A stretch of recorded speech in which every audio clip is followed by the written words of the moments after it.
शुरू हो रहे अनलॉक 1 के बीच प्रधानमंत्री नरेंद्र मोदी अब से कुछ ही देर में देशवासियों को संबोधित करेंगे, मन की बात करेंगे। पीएम अनलॉक 1 पर अपनी बात यहां रख सकते हैं कि किस तरीके से देश जो है वो कोरोना की जंग में आगे बढ़ रहा है।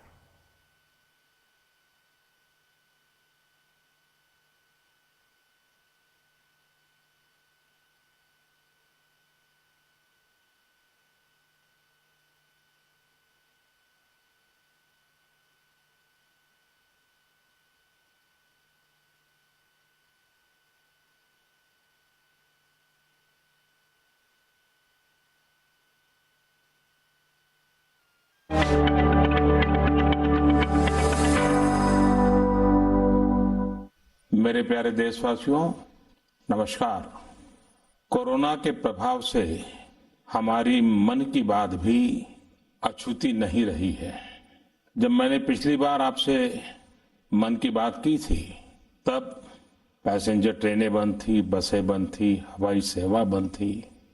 इस बार बहुत कुछ खुल चुका है। श्रमिक स्पेशल ट्रेनें चल रही हैं, अन्य स्पेशल ट्रेनें भी शुरू हो गई हैं। तमाम सावधानियों के साथ हवाई जहाज उड़ने लगे हैं। धीरे धीरे उद्योग भी चलना शुरू हुआ है, यानी अर्थव्यवस्था का एक बड़ा हिस्सा अब चल पड़ा है, खुल गया है। ऐसे में हमें और ज्यादा सतर्क रहने की आवश्यकता है। 2 गज की दूरी का नियम हो, मुंह पर मास्क लगाने की बात हो सके तो वहां तक घर में रहना हो, ये सारी बातों का पालन, उसमें जरा भी ढिलाई नहीं बरतनी चाहिए। देश में सबके सामूहिक प्रयासों से कोरोना के खिलाफ लड़ाई बहुत मजबूती से लड़ी जा रही है। जब हम दुनिया की तरफ देखते हैं तो हमें अनुभव होता है कि वास्तव में भारतवासियों की उपलब्धि कितनी बड़ी है। हमारी जनसंख्या ज्यादातर देशों से कई गुना ज्यादा है। हमारे देश में चुनौतियां भी भिन्न प्रकार की हैं, लेकिन फिर भी हमारे देश में कोरोना उतनी तेजी से नहीं फैल पाया जितना दुनिया के अन्य देशों में फैला। कोरोना से होने वाली मृत्यु दर भी हमारे देश में काफी कम है। जो नुकसान हुआ है उसका दुख हम सबको है, लेकिन जो कुछ भी हम बचा पाए हैं वो निश्चित तौर पर देश की सामूहिक संकल्प शक्ति का ही परिणाम है। इतने बड़े देश में हर एक देशवासी ने खुद इस लड़ाई को लड़ने की ठानी है। ये पूरी मुहिम पीपल ड्रिवन है। साथियों, देशवासियों की संकल्प शक्ति के साथ एक और शक्ति इस लड़ाई में हमारी सबसे बड़ी ताकत है, वो है देशवासियों की सेवा शक्ति। वास्तव में इस महामारी के समय हम भारतवासियों ने ये दिखा दिया है कि सेवा और त्याग का हमारा विचार केवल हमारा आदर्श नहीं है, बल्कि भारत की जीवन पद्धति है। और हमारे यहां तो कहा गया है, सेवा परमो धर्मः। सेवा स्वयं में सुख है, सेवा में ही संतोष है। आपने देखा होगा कि दूसरों की सेवा में लगे व्यक्ति के जीवन में कोई डिप्रेशन या तनाव कभी नहीं दिखता। उसके जीवन में, जीवन को लेकर उसके नजरिए में भरपूर आत्मविश्वास, सकारात्मकता और जीवंतता प्रतिपल नजर आती है। साथियों, हमारे डॉक्टर्स, नर्सिंग स्टाफ, सफाई कर्मी, पुलिसकर्मी, मीडिया के साथी, ये सब जो सेवा कर रहे हैं उसकी चर्चा मैंने कई बार की है। मन की बात में भी मैंने उसका जिक्र किया है। सेवा में अपना सब कुछ समर्पित कर देने वाले लोगों की संख्या अनगिनत है। ऐसे ही एक सज्जन है तमिलनाडु के सी मोहन। सी मोहन जी मदुरई में एक सैलून चलाते हैं। अपनी मेहनत की कमाई से इन्होंने अपनी बेटी की पढ़ाई के लिए 5 लाख रुपए बचाए थे, लेकिन इन्होंने ये पूरी राशि इस समय जरूरतमंदों, गरीबों की सेवा के लिए खर्च कर दी।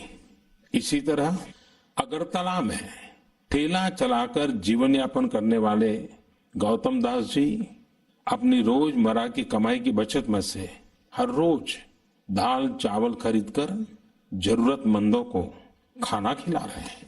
पंजाब के पठानकोट से भी एक ऐसा ही उदाहरण मुझे पता चला। यहाँ दिव्यांग भाई राजू ने दूसरों की मदद से जोड़ी गई छोटी सी पूंजी से 3000 से अधिक मास्क बनवाकर लोगों में बांटे।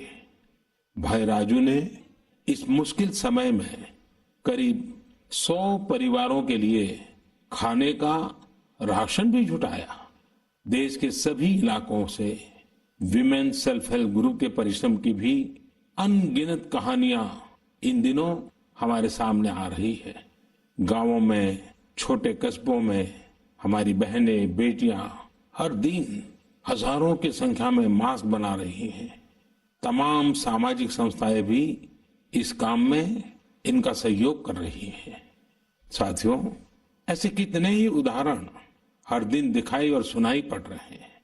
कितने ही लोग खुद भी मुझे नमो ऐप और अन्य माध्यमों के जरिए अपने प्रयासों के बारे में बता रहे हैं। कई बार समय की कमी के चलते मैं बहुत से लोगों का, बहुत से संगठनों का, बहुत सी संस्थाओं का नाम नहीं ले पाता हूं। सेवा भाव से लोगों की मदद कर रहे ऐसे सभी लोगों की मैं प्रशंसा करता हूं, उनका आदर करता हूं, उनका तहे दिल से अभिनंदन करता हूं। मेरे प्यारे देशवासियों, एक और बात जो मेरे मन को छू गई है वो है संकट की इस घड़ी में इनोवेशन। तमाम देशवासी गांवों से लेकर शहरों तक, हमारे छोटे व्यापारियों से लेकर स्टार्टअप तक, हमारी लैब्स कोरोना के खिलाफ लड़ाई में नए नए तरीके इजाद कर रहे हैं, नए नए इनोवेशन कर रहे हैं। जैसे नासिक के राजेंद्र यादव का उदाहरण बहुत दिलचस्प है। राजेंद्र जी नासिक में सतना गांव के किसान हैं। अपने गांव को कोरोना संक्रमण से बचाने के लिए उन्होंने अपने ट्रैक्टर से जोड़कर एक सैनिटाइजेशन मशीन बना ली है और ये इनोवेटिव मशीन बहुत प्रभावी तरीके से काम कर रही है। इसी तरह मैं सोशल मीडिया में कई तस्वीरें देख रहा था। कई दुकानदारों ने 2 गज की दूरी के लिए दुकान में बड़े पाइपलाइन लगा लिए हैं, जिसमें एक छोर से वो ऊपर से सामान डालते हैं और दूसरी छोर से ग्राहक अपना सामान ले लेते हैं। इस दौरान पढ़ाई के क्षेत्र में भी कई अलग अलग इनोवेशन शिक्षकों और छात्रों ने मिलकर किए हैं। ऑनलाइन क्लासेस, वीडियो क्लासेस, उसको भी अलग अलग तरीकों से इनोवेट किया जा रहा है। कोरोना की वैक्सीन पर हमारी लैब्स में जो काम हो रहा है उस पर तो दुनिया भर की नजर है और हम सबकी आशा भी। किसी भी परिस्थिति को बदलने के लिए इच्छा शक्ति के साथ ही बहुत कुछ इनोवेशन पर भी निर्भर करता है। हजारों सालों की मानव जात की यात्रा लगातार इनोवेशन से ही इतने आधुनिक दौर में पहुंची है। इसलिए इस महामारी पर जीत के लिए हमारी ये विशेष इनोवेशंस भी बहुत बड़ा आधार है। साथियों, कोरोना के खिलाफ लड़ाई का यह रास्ता लंबा है। एक ऐसी आपदा जिसका पूरी दुनिया के पास कोई इलाज ही नहीं है, जिसका कोई पहले का अनुभव भी नहीं है। तो ऐसे में नई नई चुनौतियां और उसके कारण परेशानियां हम अनुभव भी कर रहे हैं। ये दुनिया के हर कोरोना प्रभावित देश में हो रहा है और इसलिए भारत भी इससे अछूता नहीं है। हमारे देश में भी कोई वर्ग ऐसा नहीं है जो कठिनाई में ना हो, परेशानी में ना हो। और इस संकट की सबसे बड़ी चोट अगर किसी पर पड़ी है तो हमारे गरीब, मजदूर, श्रमिक वर्ग पर पड़ी है। उनकी तकलीफ, उनका दर्द, उनकी पीड़ा शब्दों में नहीं कही जा सकती। हम में से कौन ऐसा होगा जो उनकी और उनके परिवार की तकलीफों को अनुभव न कर रहा हो। हम सब मिलकर इस तकलीफ को, इस पीड़ा को बांटने का प्रयास कर रहे हैं। पूरा देश प्रयास कर रहा है। हमारे रेलवे के साथी दिन रात लगे हुए हैं। केंद्र हो, राज्य हो, स्थानीय स्वराज की संस्थाएं हो, हर कोई दिन रात मेहनत कर रहे हैं। जिस प्रकार रेलवे के कर्मचारी आज जुटे हुए हैं, वे भी एक प्रकार से अग्रिम पंक्ति में खड़े कोरोना वॉरियर्स ही है। लाखों श्रमिकों को ट्रेनों से और बसों से सुरक्षित ले जाना, उनके खाने पीने की चिंता करना, हर जिले में क्वारंटाइन केंद्रों की व्यवस्था करना, सभी की टेस्टिंग, चेकअप, उपचार की व्यवस्था करना, ये सब काम लगातार चल रहे हैं और बहुत बड़ी मात्रा में चल रहे हैं। लेकिन साथियों, जो दृश्य आज हम देख रहे हैं, इससे देश को अतीत में जो कुछ हुआ उसके अवलोकन और भविष्य के लिए सीखने का अवसर भी मिला है। आज हमारे श्रमिकों की पीड़ा में हम देश के पूर्वी हिस्से की पीड़ा को देख सकते हैं। जिस पूर्वी हिस्से में देश का ग्रोथ इंजन बनने की क्षमता है, जिसके श्रमिकों के बाहुबल में देश को नई ऊंचाई पर ले जाने का सामर्थ्य है, उस पूर्वी हिस्से का विकास बहुत आवश्यक है। पूर्वी भारत के विकास से ही देश का संतुलित आर्थिक विकास संभव है। देश ने जब मुझे सेवा का अवसर दिया, तभी से हमने पूर्वी भारत के विकास को प्राथमिकता दी है।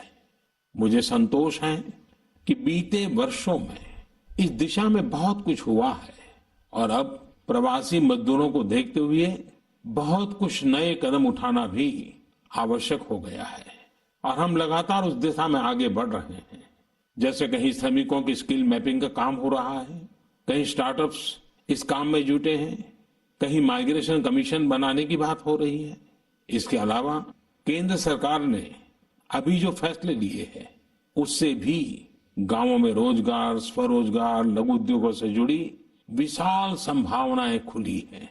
ये फैसले इन स्थितियों के समाधान के लिए हैं, आत्मनिर्भर भारत के लिए हैं। अगर हमारे गांव आत्मनिर्भर होते, हमारे कस्बे, हमारे जिले, हमारे राज्य आत्मनिर्भर होते, तो अनेक समस्याओं ने वो रूप नहीं लिया होता जिस रूप में वो आज हमारे सामने खड़ी है। लेकिन अंधेरे से रोशनी की ओर बढ़ना मानव स्वभाव है। तमाम चुनौतियों के बीच मुझे खुशी है कि आत्मनिर्भर भारत पर आज देश में व्यापक मंथन शुरू हुआ है। लोगों ने अब इसे अपना अभियान बनाना शुरू किया है। इस मिशन का नेतृत्व देशवासी अपने हाथ में ले रहे हैं। बहुत से लोगों ने तो ये भी बताया है कि उन्होंने जो जो सामान उनके इलाके में बनाए जाते हैं, उनकी एक पूरी लिस्ट बना ली है। ये लोग अब इन लोकल प्रोडक्ट्स को ही खरीद रहे हैं और वोकल फॉर लोकल को प्रमोट भी कर रहे हैं। मेक इन इंडिया को बढ़ावा मिले, इसके लिए सब कोई अपना अपना संकल्प जता रहा है। बिहार के हमारे एक साथी श्रीमान हिमांशु ने मुझे नमो ऐप पर लिखा है कि वो एक ऐसा दिन देखना चाहते हैं जब भारत विदेश से आने वाले आयात को कम से कम कर दे, चाहे पेट्रोल, डीजल, ईंधन का आयात हो, इलेक्ट्रॉनिक आइटम्स का आयात हो, यूरिया का आयात हो या फिर खाद्य तेल का आयात हो। मैं उनकी भावनाओं को समझता हूं। हमारे देश में कितनी ही ऐसी चीजें बाहर से आती हैं जिन पर हमारे ईमानदार टैक्स पेयर्स का पैसा खर्च होता है, जिनका विकल्प हम आसानी से भारत में तैयार कर सकते हैं। असम के सुदीप ने मुझे लिखा है कि वो महिलाओं के बनाए हुए लोकल बैम्बू प्रोडक्ट्स का व्यापार करते हैं और उन्होंने तय किया है कि आने वाले 2 वर्ष में वे अपने बैम्बू प्रोडक्ट को एक ग्लोबल ब्रांड बनाएंगे। मुझे पूरा भरोसा है आत्मनिर्भर भारत अभियान इस दशक में देश को नई ऊंचाई पर ले जाएगा। मेरे प्यारे देशवासियों, कोरोना संकट के इस दौर में मेरी विश्व के अनेक नेताओं से बातचीत हुई है, लेकिन मैं एक सीक्रेट जरूर आज बताना चाहूंगा। विश्व के अनेक नेताओं की जब बातचीत होती है तो मैंने देखा इन दिनों उनकी बहुत ज्यादा दिलचस्पी योग और आयुर्वेद के संबंध में होती है। कुछ नेताओं ने मुझसे पूछा कि कोरोना के इस काल में ये योग और आयुर्वेद कैसे मदद कर सकते हैं। साथियों, अंतर्राष्ट्रीय योग दिवस जल्द ही आने वाला है। योग जैसे जैसे लोगों के जीवन से जुड़ रहा है, लोगों में अपने स्वास्थ्य को लेकर जागरूकता भी लगातार बढ़ रही है। अभी कोरोना संकट के दौरान भी ये देखा जा रहा है कि हॉलीवुड से हरिद्वार तक घर में रहते हुए लोग योग पर बहुत गंभीरता से ध्यान दे रहे हैं। हर जगह लोगों ने योग और उसके साथ साथ आयुर्वेद के बारे में और ज्यादा जानना चाहा है, उसे अपनाना चाहा है। कितने ही लोग जिन्होंने कभी योग नहीं किया, वे भी या तो ऑनलाइन योग क्लास से जुड़ गए हैं या फिर ऑनलाइन वीडियो के माध्यम से भी योग सीख रहे हैं। सही में योग कम्युनिटी, इम्यूनिटी और यूनिटी सबके लिए अच्छा है। साथियों, कोरोना संकट के इस समय में योग आज इसलिए भी ज्यादा अहम है क्योंकि ये वायरस हमारे रेस्पिरेटरी सिस्टम को सबसे अधिक प्रभावित करता है। योग में तो रेस्पिरेटरी सिस्टम को मजबूत करने वाले कई तरह के प्राणायाम है जिनका असर हम लंबे समय से देखते आ रहे हैं। ये टाइम टेस्टेड टेक्निक्स हैं जिसका अपना अलग महत्व है। कपालभाति और अनुलोम विलोम प्राणायाम से अधिकतर लोग परिचित होंगे, लेकिन भस्त्रिका, शीतली, भ्रामरी जैसे कई प्राणायाम के प्रकार है जिसके अनेक लाभ भी है। वैसे आपके जीवन में योग को बढ़ाने के लिए आयुष मंत्रालय ने भी इस बार एक अनोखा प्रयोग किया है। आयुष मंत्रालय ने माई लाइफ माई योग नाम से अंतर्राष्ट्रीय वीडियो ब्लॉग उसकी प्रतियोगिता शुरू की है। भारत ही नहीं, पूरी दुनिया के लोग इस प्रतियोगिता में हिस्सा ले सकते हैं। इसमें हिस्सा लेने के लिए आपको अपना 3 मिनट का एक वीडियो बना करके अपलोड करना होगा। इस वीडियो में आप जो योग या आसन करते हुए वो करते हुए दिखाना है और योग से आपके जीवन में जो बदलाव आया है उसके बारे में भी बताना है। मेरा आपसे अनुरोध है, आप सभी इस प्रतियोगिता में अवश्य भाग लें और इस नए तरीके से अंतर्राष्ट्रीय योग दिवस में आप हिस्सेदार बनिए। साथियों, हमारे देश में करोड़ों करोड़ गरीब दशकों से एक बहुत बड़ी चिंता में रहते आए हैं। अगर बीमार पड़ गए तो क्या होगा? अपना इलाज कराएं या फिर परिवार के लिए रोटी की चिंता करें? इस तकलीफ को समझते हुए इस चिंता को दूर करने के लिए ही करीब 1.5 साल पहले आयुष्मान भारत योजना शुरू की गई थी। कुछ ही दिन पहले आयुष्मान भारत के लाभार्थियों की संख्या 1 करोड़ के पार हो गई है। 1 करोड़ से ज्यादा मरीज मतलब देश के 1 करोड़ से अधिक परिवारों की सेवा हुई है। 1 करोड़ से ज्यादा मरीज का मतलब क्या होता है मालूम है? 1 करोड़ से ज्यादा मरीज मतलब नॉर्वे जैसा देश, सिंगापुर जैसा देश, उसकी जो टोटल जनसंख्या है उससे 2 गुना लोगों को मुफ्त में इलाज दिया गया है। अगर गरीबों को अस्पताल में भर्ती होने के बाद इलाज के लिए पैसे देने पड़ते, इनका मुफ्त इलाज नहीं हुआ होता तो उन्हें एक मोटा मोटा अंदाज है करीब करीब 14,000 करोड़ रुपए से भी ज्यादा अपनी जेब से खर्च करने पड़ते हैं। आयुष्मान भारत योजना ने गरीबों के पैसे खर्च होने से बचाए हैं। मैं आयुष्मान भारत के सभी लाभार्थियों के साथ साथ मरीजों का उपचार करने वाले सभी डॉक्टरों, नर्सेज और मेडिकल स्टाफ को भी बधाई देता हूं। आयुष्मान भारत योजना के साथ एक बहुत बड़ी विशेषता पोर्टेबिलिटी की सुविधा भी है। पोर्टेबिलिटी ने देश को एकता के रंग में रंगने में भी मदद की है। यानी बिहार का कोई गरीब अगर चाहे तो उसे कर्नाटका में भी वही सुविधा मिलेगी जो उसे अपने राज्य में मिलती। इसी तरह महाराष्ट्र का कोई गरीब चाहे तो इस इलाज की वही सुविधा तमिलनाडु में मिलती। इस योजना के कारण किसी क्षेत्र में जहां स्वास्थ्य की व्यवस्था कमजोर है, वहां के गरीब को देश के किसी भी कोने में उत्तम इलाज कराने की सहूलियत मिलती है। साथियों, आप ये जानकर हैरान रह जाएंगे कि 1 करोड़ लाभार्थियों में से 80% लाभार्थी देश के ग्रामीण इलाकों के हैं। इनमें भी करीब करीब 50% लाभार्थी हमारी माताएं, बहनें और बेटियां हैं। इन लाभार्थियों में ज्यादातर लोग ऐसी बीमारियों से पीड़ित थे जिनका इलाज सामान्य दवाओं से संभव नहीं था। इनमें से 70% लोगों की सर्जरी की गई है। आप अनुमान लगा सकते हैं कि कितनी बड़ी तकलीफों से इन लोगों को मुक्ति मिली है। मणिपुर के चुरा चांदपुर में 6 साल के बच्चे केलेनसांग, उसको भी इसी तरह आयुष्मान योजना से नया जीवन मिला है। केलेनसांग को इतनी छोटी उम्र में ब्रेन की गंभीर बीमारी हो गई। इस बच्चे के पिता दिहाड़ी मजदूर हैं और मां बुनाई का काम करती हैं। ऐसे में बच्चे का इलाज कराना बहुत कठिन हो रहा था, लेकिन आयुष्मान भारत योजना से अब उनके बेटे का मुफ्त इलाज हो गया है। कुछ इसी तरह का अनुभव पुडुचेरी की अमूर्था वल्ली जी का भी है। उनके लिए भी आयुष्मान भारत योजना संकट मोचक बनकर आई है। अमूर्था वल्ली जी के पति की हार्ट अटैक से दुखद मृत्यु हो चुकी है। उनके 27 साल के बेटे जीवा को भी हार्ट की बीमारी थी। डॉक्टर्स ने जीवा के लिए सर्जरी की सलाह दी थी, लेकिन दिहाड़ी मजदूरी करने वाले जीवा के लिए अपने खर्च से इतना बड़ा ऑपरेशन करवाना संभव ही नहीं था।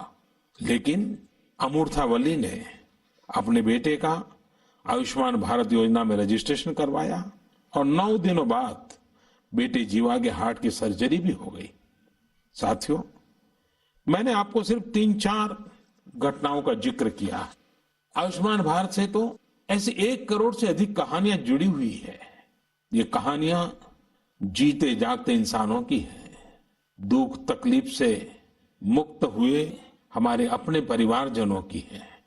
आपसे मेरा आग्रह है, कभी समय मिले तो ऐसे व्यक्ति से जरूर बात करिएगा जिसने आयुष्मान भारत योजना के तहत अपना इलाज कराया हो।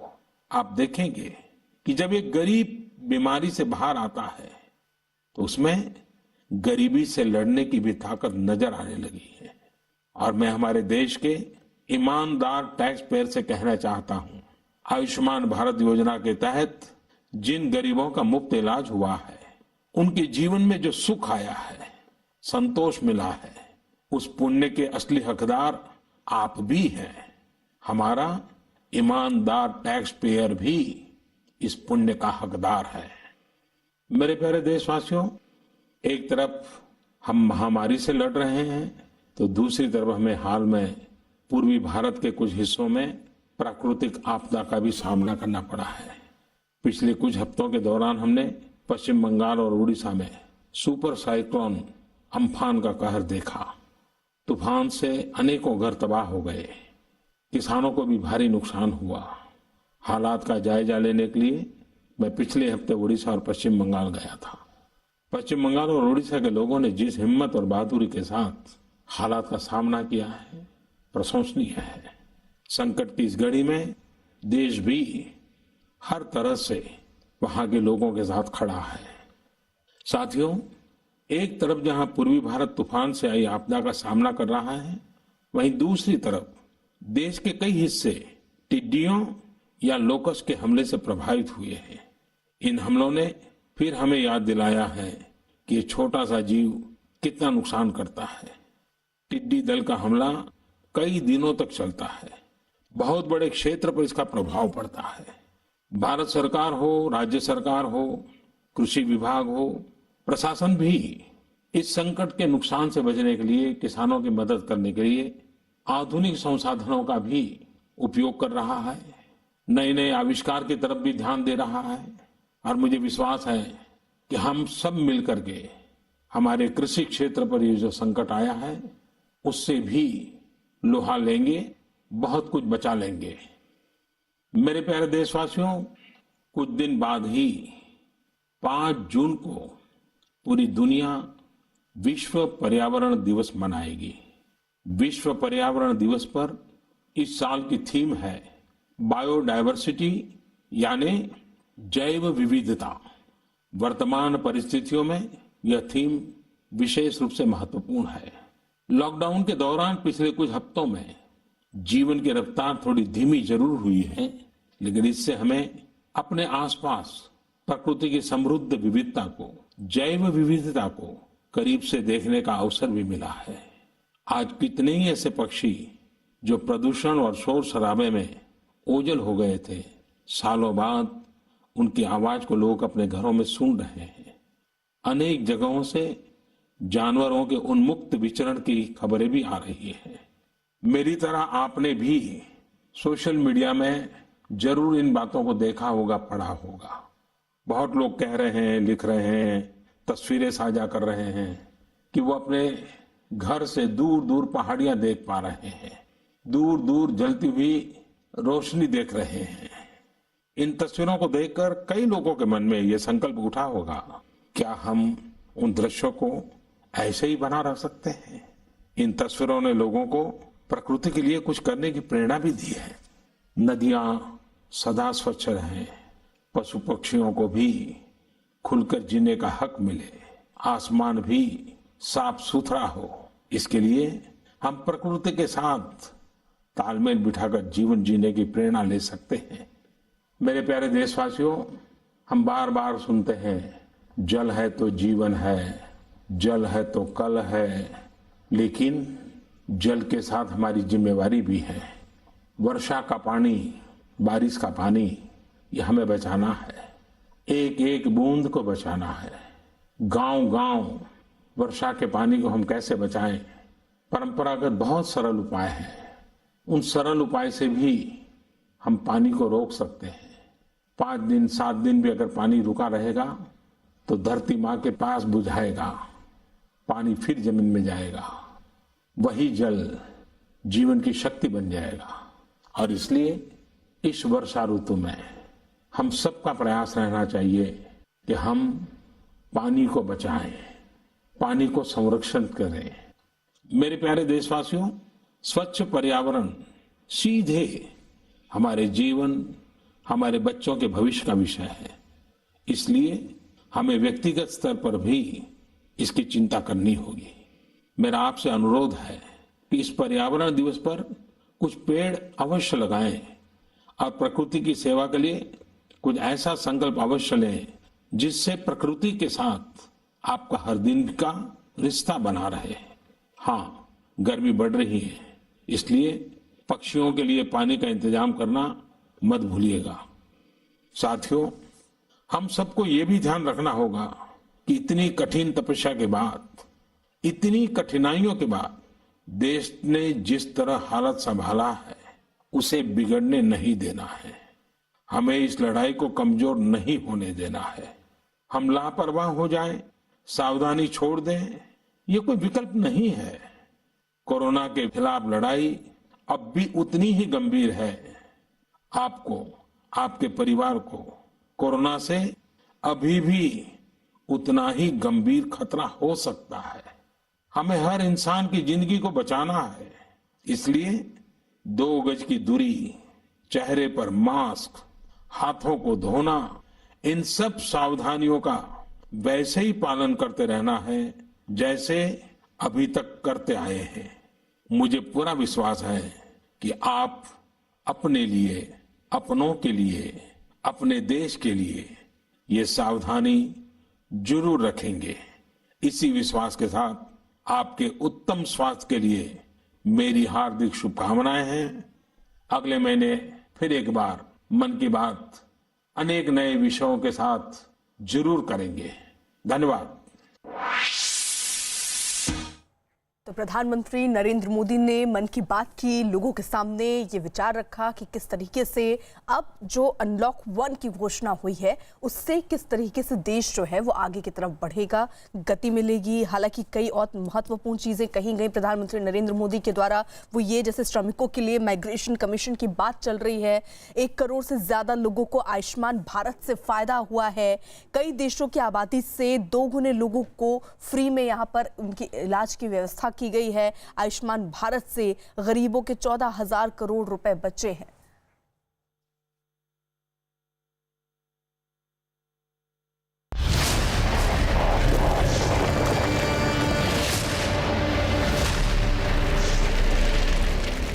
बच पाए।